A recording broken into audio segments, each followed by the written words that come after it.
এর মধ্যেও দুটো আসনে আপনারা এগিয়ে, এর মধ্যেও দুটো আসনে এগিয়ে, বাংলা বাঙালি করবে। এটা কি বিজেপিরই আশীর্বাদ? না না, বিজেপির আশীর্বাদ আমরা নিতে যাই না। বিজেপির সঙ্গে আমাদের সরাসরি আইডিওলজির লড়াই। আমরা জনগণের রায়কে সর্বপ্রথম মাথা পেতে মেনে নিচ্ছি, কিন্তু এ লড়াই এখানে শেষ নয়। কারণ এটা নির্বাচনটা আদর্শ এবং নীতির হয়নি, এটা ইচ্ছাকৃত একটা বিভাজনের, পলারাইজেশনের লড়াই হয়েছে। এবং এখানে বিজেপির জয় হয়নি, বরং টিএমসির হার হয়েছে। টিএমসির কিভাবে হার হয়েছে? টিএমসি যে প্রশাসনিকভাবে সম্পূর্ণরূপে ফেলিয়ার ছিল, খাল কেটে কুমির নিয়ে এসেছিলেন।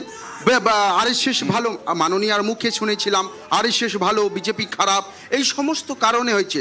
এবং এটা সিস্টেমেটিক, প্রায় 2.5 লক্ষ কেন্দ্র বাহিনীর নজিরবিহীন মোতায়েন, নির্বাচন কমিশন নিরপেক্ষ। একবার দেখাবো অগ্নিমিত্রা পল জয়ী হওয়ার পরে তিনি কি বললেন, আবার জয়ী হলেন অগ্নিমিত্রা পল।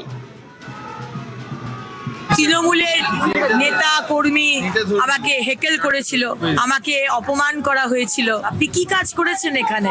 জবাবটা তো দিল সাধারণ মানুষ। আজকে মোদিজির জয়, আজকে আসানসোল দক্ষিণের মানুষের জয়, আজকে ইলেকশন কমিশনের জয়, আজকে আমার সেন্ট্রাল ফোর্সের জয়। দেখুন, অভিষেক ব্যানার্জি এবং মমতা ব্যানার্জি আপনারা ভেবেছেন আপনাদের এই ঔদ্ধত্য, আপনাদের এই চুরি, আপনাদের মানুষকে না পরিষেবা না দেওয়া, ভয় দেখানো, আপনারা ভেবেছিলেন বোধহয় ভয় দেখিয়ে এবারও জিতে যাবেন। গাড়ির বনেটে উঠে বড় বড় ডায়লগ পকেটে হাত দিয়ে বললেই তো আর হয়ে যায় না। আজকে নতুন সূর্যোদয় হলো। মোদিজির নেতৃত্বে ডাবল ইঞ্জিনের সরকার কিভাবে চলে আর কিভাবে মানুষের পাশে দাঁড়িয়ে irrespective of your religion, irrespective of your caste, creed, কিভাবে কাজ করতে হয় আমরা দেখিয়ে দেবো। বললেন নতুন সূর্যের উদয় হলো। সাবিনা ইয়াসমিন তৃণমূল প্রার্থী, তিনি জয়ী হয়েছেন। তার জয়ের পরে তিনি কি বলছেন দেখুন। আমি সুজাপুরবাসীকে খুবই অভিনন্দন জানাচ্ছি। এই জয় তাদের জয়, মামাটি মানুষের জয় এবং সুজাপুরবাসীর জয়, এবং তাদের নামেই এই জয় আমি উৎসর্গ করছি।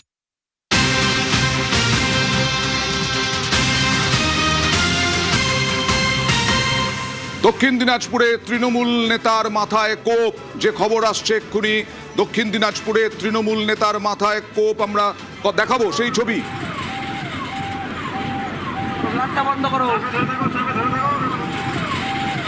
দক্ষিণ দিনাজপুরের এই খবর, বিজেপি কর্মীদের বিরুদ্ধে হামলার অভিযোগ।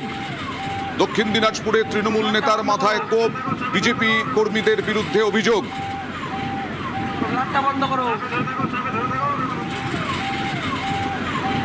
কথা বলবো প্রতিনিধি সুজন সূত্রধরের সঙ্গে। সুজন, গঙ্গারামপুর হাসপাতালে ভর্তি তৃণমূল নেতা, বিজেপি কি বলছে?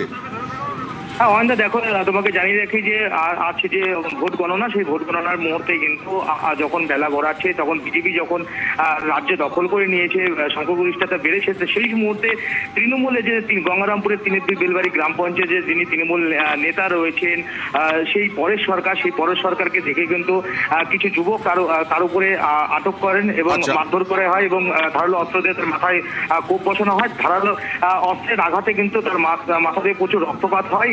এমত অবস্থায় তার পরিবারের লোকজন কিন্তু সেই তৃণমূল নেতাকে গঙ্গারামপুর সুপার স্পেশালিটি হাসপাতালে ভর্তি করেন, সেখানেই কিন্তু তার চিকিৎসা চলছে। আর তৃণমূলের অভিযোগ, বিজেপি সমর্থিত কর্মী সমর্থকরাই কিন্তু এমন কাজ করেছে, যদিও বিজেপি পাল্টা অভিযোগ করেছেন যে এর সঙ্গে কোনোভাবেই বিজেপির কর্মীরা যুক্ত নয়। ওকে, বিজেপি অস্বীকার করছে, আবার বিজেপি নেতারাও বলছেন যাতে শান্তি আসে এবং বিজেপি যাতে কোনোভাবে বিজেপি জড়িয়ে না পড়ে মারামারিতে, কোনো দলের ওপরে যাতে হামলা না হয়। এখানে বিজেপি কর্মী হামলায় রক্তাক্ত হওয়ার অভিযোগ উঠল বিজেপির বিরুদ্ধে।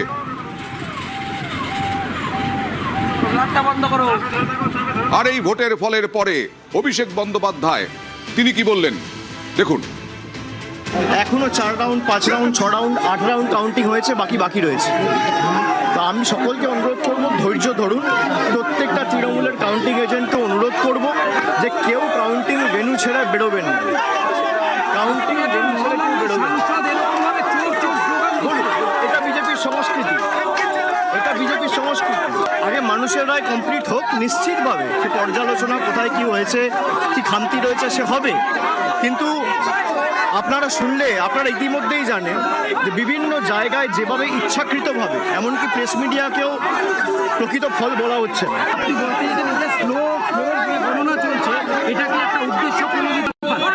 সেটা মানুষ ঠিক করবে। দরকার হলে আমাদের আরো অপেক্ষা করতে হবে। তারা বলেছিল উল্টো করে ঝুলিয়ে দেবো, আজকে সংস্কৃতি দেখছে বাংলার মানুষ। 198টা আর 89টা এখনো আশা রয়েছে উপাসনার কাছে যাব, কিন্তু উপাসনা মানুষের রায় তো মেনে নিতে হবে। দেখুন, অভিষেক বন্দ্যোপাধ্যায় যে বক্তব্যটা রাখলেন সেখানে উনি স্পষ্ট করেছেন যে মানুষের রায় কিন্তু আমরা সকলেই মাথা পেতে গ্রহণ করব, কিন্তু তার পাশাপাশি আমাদের সকলকে একটা জিনিস বুঝতে হবে যে এখনো যেই সংখ্যক রাউন্ডগুলো বাকি রয়েছে সেই রাউন্ডগুলো দেখার পূর্বেই কারোর মাথায় মুকুট বসিয়ে দেওয়া সেই জিনিসটা উচিত নয়। কোনো সেফোলজিস্ট বলবেন যে এখন 89 থেকে 198 যাওয়া অনেক দূর, যত রাউন্ডই বাকি থাকুক না কেন।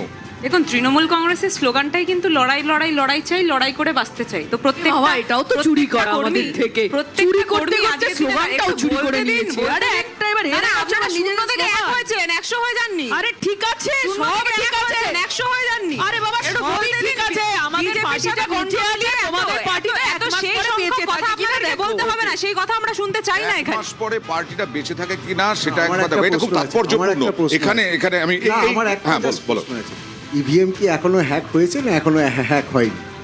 এই জিনিসটা আপনারা খুব ভালো করে জানেন। দিচ্ছি আমি সেই জিনিসটা বিজেপির প্রতিনিধি সবচেয়ে ভালো করে জানবে, কারণ গতকাল আমরা নোয়াপাড়া থেকে শুরু করে বিভিন্ন জায়গায় দেখছিলাম যে কিভাবে আমরা আগেও দেখেছি যে ভিভিপ্যাটের কিভাবে স্লিপ রাস্তায় পড়ে আছে, সেই জিনিসটা আমরা দেখতে পেয়েছি দাদা। যদি আপনারা ইভিএম এ কারচুপির কথা বলেন তাহলে তো সাধারণ মানুষের যে রায় তাকে অপমান করা। না, আমি ইভিএম এর কারচুপির কথা বলবো না, ওটা আমাদের পর্যালোচনা করে দেখার পরে আমরা ওটা বলবো। কিন্তু আমি এখন ইসিআই এর একটা ডেটা বলছি যে ভোট পার্সেন্ট দাঁড়ান দাদা, একটু একটু একটু মাথা জিতেছে, বলুন সংক্ষেপে বলুন। 40% ভোট টিএমসি পেয়েছে, বিজেপি 45% এর ইসিআই ডেটা বলছি, 5% প্রায় ডিফারেন্স। 27 লক্ষ ভোটারদেরকে বাংলায় বঞ্চিত করে এই সরকার যদি আসে, 27 লক্ষ মানুষকে বঞ্চিত করে তাদেরকে ডিজিটাল জেনোসাইড করার পরে এসছে এই সরকার, কিন্তু আদৌ বৈধ সরকার হবে না। তুললেন উনি যে ডিজিটাল জেনোসাইড, 10% ভোটার, 27 লক্ষ যাদের তালিকায় নাম ছিল। কথা অনুযায়ী বাংলাদেশ থেকে আসা লাভলি খাতুন কিংবা বাংলাদেশ থেকে আসা জঙ্গি সাদরাডি, এর উত্তর দেব। আচ্ছা, নন্দলাল বসুর নাতিটা কি আপনাদের চোখে জঙ্গি? ভোটাধিকার সেটার উত্তরটা আপনারা একটু দিয়ে দিন না এখানে বসে। ভোটাধিকার দিতে হবে। রোহিঙ্গাদের কথা আপনারা সেন রোহিঙ্গা, রোহিঙ্গাদেরকে দেখতে শেষ করতে দাও। অমৃত সেন না আজকে রোহিঙ্গা বলতে দিন। আর তো এরপরে দেখুন, এরপরে তো দলটা মধুজা না সেইখানে বলছি, এই যে মধুজা ক্যালকাটা হাইকোর্টের বিচারপতিরা কি রোহিঙ্গা? আপনারা কি নেবেন না তৃণমূল কংগ্রেসের নেতাদেরকে, বিধায়কদেরকে? আমি বলছি লোকে, আপনি খোঁজ নিন জেলায় জেলায় তৃণমূলের নেতারা, ব্লক সভাপতি, অঞ্চল সভাপতি, বুথ সভাপতিরা, তারা বাড়িতে বিজেপি পতাকা বেঁধে উড়িয়ে দিয়েছেন অলরেডি। দাদা, তৃণমূলের সম্পদ তৃণমূলের কর্মীরা, কর্মীদের শিরদাঁড়া বেঁকাতে পারবেন, গোড়াতে পারবেন। তৃণমূলের সম্পদ তৃণমূলের কর্মীরা। দাদা, আচ্ছা একটু আজকের দিনটা একটু গলা নামিয়ে কথা বলুন, একটু মানুষের গলা নামিয়ে কথা বলবো নাকি উঠিয়ে কথা বলবো সেটা কি আমাকে বিজেপির প্রতিনিধি বলে দেবে? আমি এই বাংলার মাটির একজন সন্তান, আমি এই বাংলার একজন নাগরিক, আপনি বলে দেবেন আমাকে? বলতে দিন, আজকে একটু ওনাকে বলো, শেষ কর কান্নাটা শেষ কর, তারপরে না। দেখুন আজকে যে এই যে জয়, এই জয় হচ্ছে নরেন্দ্র মোদীর নেতৃত্বের জয়। এই নরেন্দ্র মোদীর নেতৃত্বে বাংলার বিজেপি যে এক হয়ে লড়েছে এবং আমরা যে ভিশন দেখিয়েছি, আমরা যে পরিকল্পনার কথা বলেছি, আমরা এখানে শিল্প আনার কথা বলেছি, আমরা শিক্ষার কথা বলেছি, আমরা স্বাস্থ্যর কথা বলেছি।